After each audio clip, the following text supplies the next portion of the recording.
Have you never heard of soap and water? Your face is all mucky. Mucky face. You need a bath, you. I think you're lazy. Sitting there all day. Mind you, I suppose you're not watching Big Brother, eh? Yeah, you saved yourself some mind rot by not watching Big Brother. Okay, so something caught my eye. I was on the way back to the car. Something caught my eye up here. Regards some stonework, so I decided to come up here. This is a sort of part 2 of what I'm doing. I didn't want to include this in the first part of my load.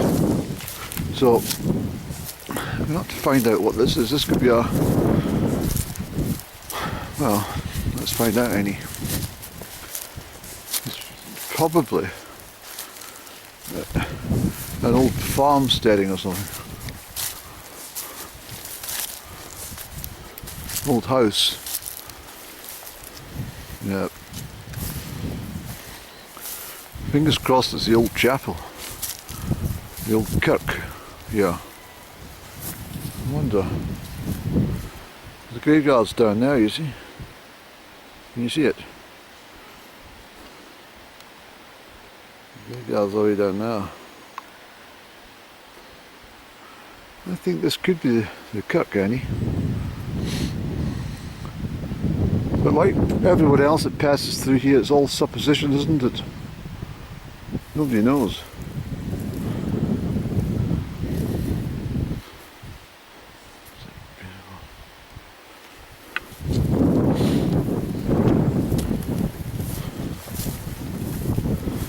There must be some record somewhere, I'm sure. Probably the Vatican. The Vatican probably have records, the records for everything else.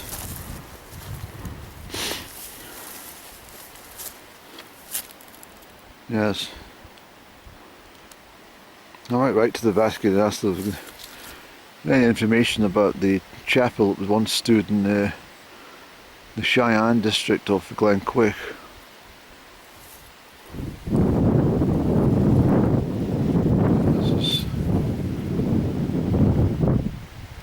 The way the stones and everything are all around there. Look, these are ancient houses, Andy. Look, you can see the shapes of these houses. Yes, definitely, Andy.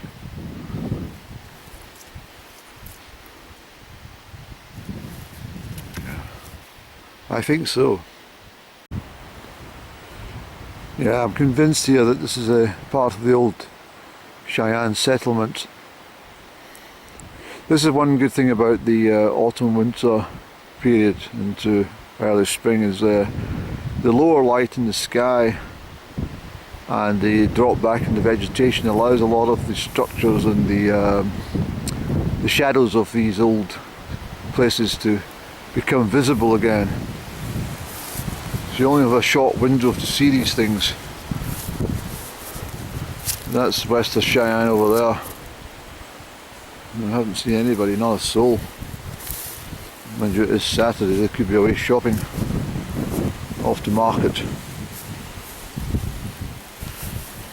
Careful, Annie, you've not got the right footwear on today. Well, I suppose you have, in some respect. Got your mountain training shoes on, which are just as good for clambering places, light footwork.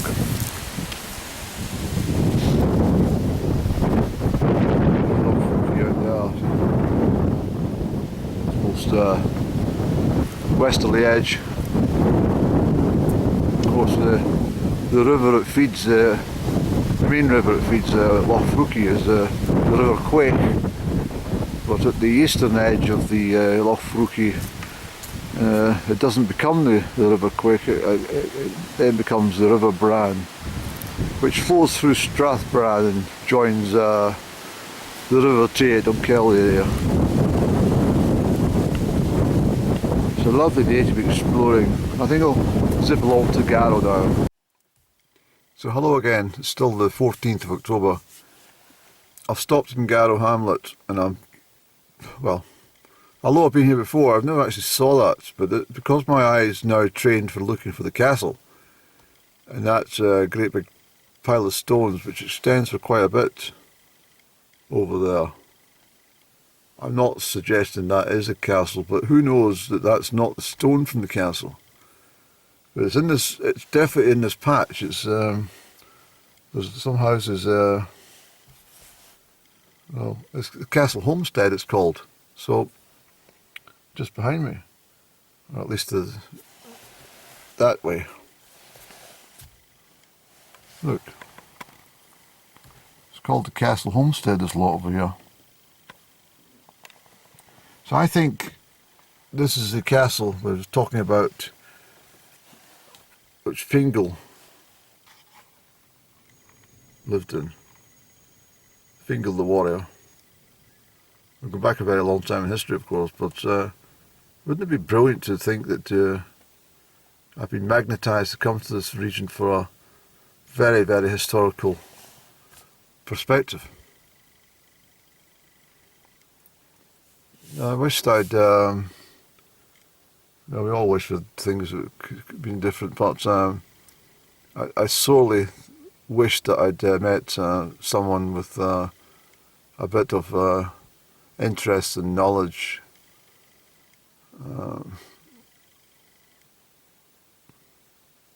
Away from the normal sort of shite that most people chat about. I'd love to have met somebody and maybe said, oh, if you're interested, why don't you go up to Glen Quaich along to Garrow? Do you know where I am? Yes. You might find the ruins of the castle up there. If somebody told me that when I was about 12-year-old, I would have spent my whole damn life looking for it.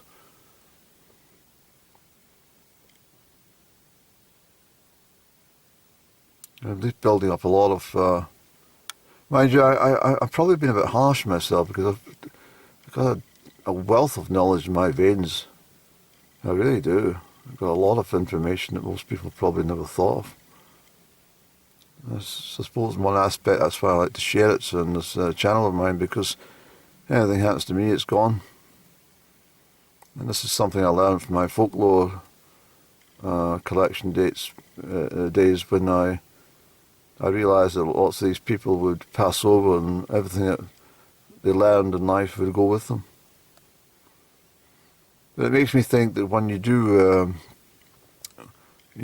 go through the veil, that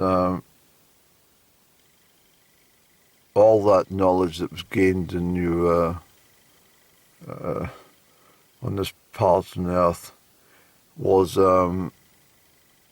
quite simply a gathering of information, an exercise of intelligence, put it that way. Oh, there's children. I'll have to cover my camera. What the hell are they doing? Oh, okay. Excuse me a moment. There's always one trailing. There's three of them now. Oh. Anyway, they're going for their lunch, hopefully. Give me some peace. Chasing the sheep all around. But anyway, they're all scampering along. They must have got a cry for lunch. Well, it's 2 o'clock in the afternoon. In fact, that's true. I find that quite puzzling. I was along at that gravesite, and it was very interesting to note that on my personal watch was the time of about 10 minutes to 2 when I was at that graveyard, which is quite extraordinary when I think about it. But I also think to myself that I was talking about this story before I was rudely interrupted with children dashing in front of my camera. I thought to myself that possibly that people from coming to Earth, their full purpose was to gain and gather as much knowledge as they possibly can on the time on this earth. And wherever they go through the veil, they go back to give all that information over, like homework to the teacher, or like a report for their boss, a thesis on all the information that they've attained. And I definitely do think that somewhere right now there's these angelic scholars who sit and write everything down. Every single thing is written down.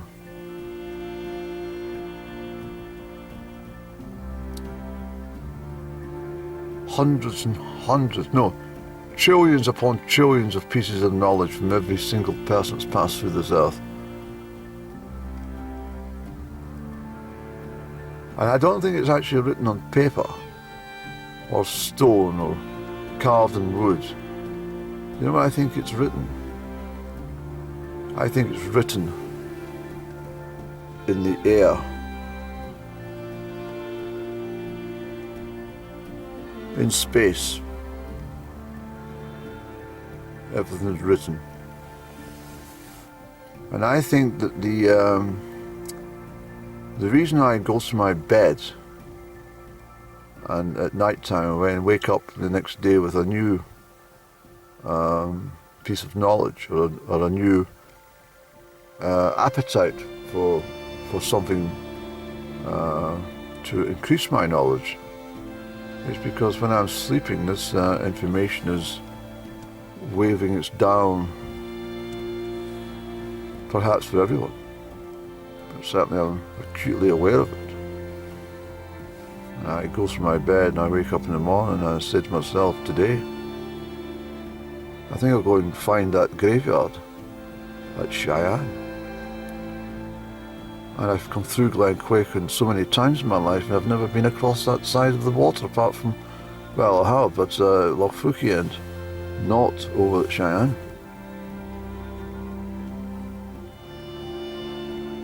You understand me? So I'm quite sure that all this information is all floating around. And it's just for your ability to reach out and grasp what's important for you. Because all these ancient angelic scholars have written it all down in space from the information that's been collected and gathered from the thoughts and speech and of tens of millions of people who've gone into the heavenly realm through the veil. Let's get a cup of tea, Andy. It's quite warm sitting here, actually. It's lovely sitting in the car, but well, it's not bad now, actually. Typical October kind of day. You get that blast from the north and shivers everybody's bones and gives them a bloody wake-up call that summer's over and we're heading towards winter. Get the washing done, get the bloody things in the garden tidied up, get moving, get out, I'll get away from Big Brother. And I think that we'll get a very pleasant week ahead of us. It normally happens, we get that cold northerly wind coming in with snow showers for the mountains, and then we return to calmness and pleasant autumn days with blue skies and fog and frost in the morning. I can't damn wait. I can't wait. I think I'll go up to the Laws Range for a little bit of inversion cloud. Best place on the planet to find it. Well, I've had a cup of tea, but I've still had my cigarettes. I was making my commentary and stuff like that, but there's well, I'll not go into all the details, but anyway, I come along here to have a little view at Loch Freuchie, making my return journey. Can you not see how beautiful this landscape is? It's absolutely glorious. And again, I can't say enough that how much of the Scottish landscape's been absolutely trashed by these bloody windmills. And if they could get away with it here, they would do it. But fortunately, the landowners along here, they've been pretty good so far. They've kept it, kept everything at an arm's length. They realise how beautiful the landscape is and wanted to retain it that way. So I hope they continue. All it needs is a change of ownership, or indeed a change of government policy. That they, you know, almost like, what do you call that now? If they're building roads and railways and stuff, it's a compulsory purchase order on properties, that sort of stuff. So they compulsory mandate that I don't care how beautiful you think your land is, we're wanting windmills on it. That kind of stuff. So, yeah, let's hope it never comes to that. I don't think so. I think these people currently in the Scottish government, they're not in power. They're definitely not in power. Nobody wants them fucking there. So I think it's a major shake-up. I think all of Europe and in fact, it was written down. It was part of a course in the astrological world. This was all that lockdown nonsense and all that woke business that's been going on for so long. That was all part of a astrological pool. But now it's all moving forward again, and the whole lot's falling apart. Everything. Every single part of it, of the woke empire, it's fallen to pieces.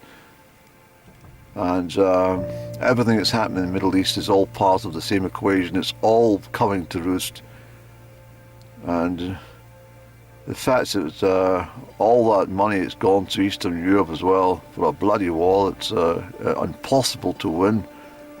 That nobody even wants it. I mean, I said already that in 2014 the bloody Scottish government, that fucking Sturgeon and all the rest of it, they didn't even blink an eye about the Crimea getting taken back into Russian ownership. No one gave a shit about it.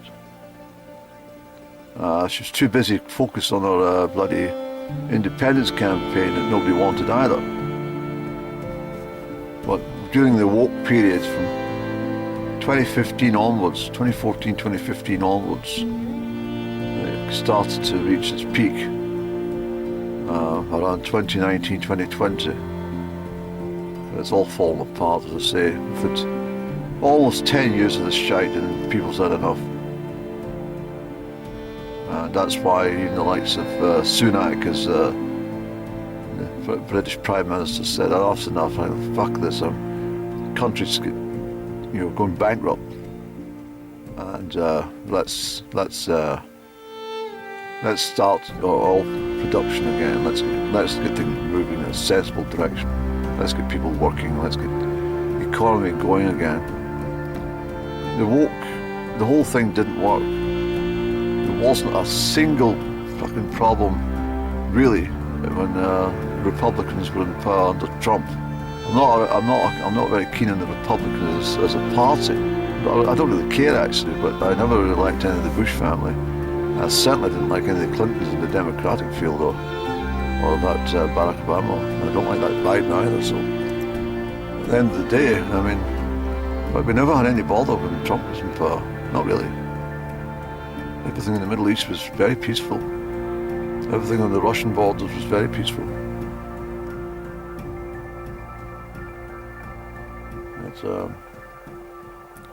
Anyway, as I say, it's not a political channel, this, but I'm just saying, why did I start in that rant? Well, I've got so much a good rant on. I might make a separate rant, a whole video about ranting, everything, how I see it, the whole thing. But yeah, the collapse of Europe is on its way. It's not sustainable. People can't be arsed with it anymore. So it'll be good to see the whole thing getting swept aside and a new era in the world. It'll probably take about 10 or 20 years to recover, but it might actually get a lot worse before it gets better, to be honest. We might actually see a third world war of all things, but I think there has to be change of tactics and change of some positions in the global community for that to be avoided, you know. But for now, I just want to sit and watch my beautiful Glen Quaich and forget about a whole lot of shite. It doesn't really concern me, to be honest.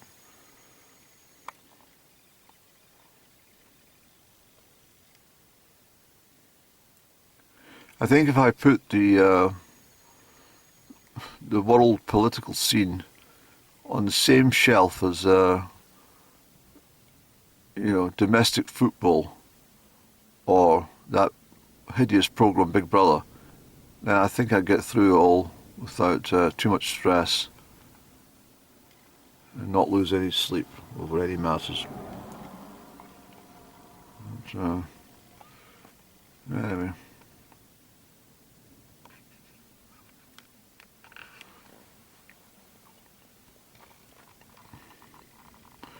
I need to walk this whole road again. I need to do it sometime. It's in my blood to.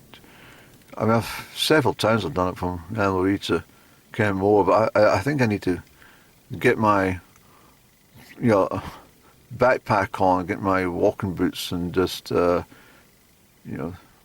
my training shoes, and just tramp the whole damn distance to Kenmore, and then I'll be back again to Amulree. I think I'm going to do that this week.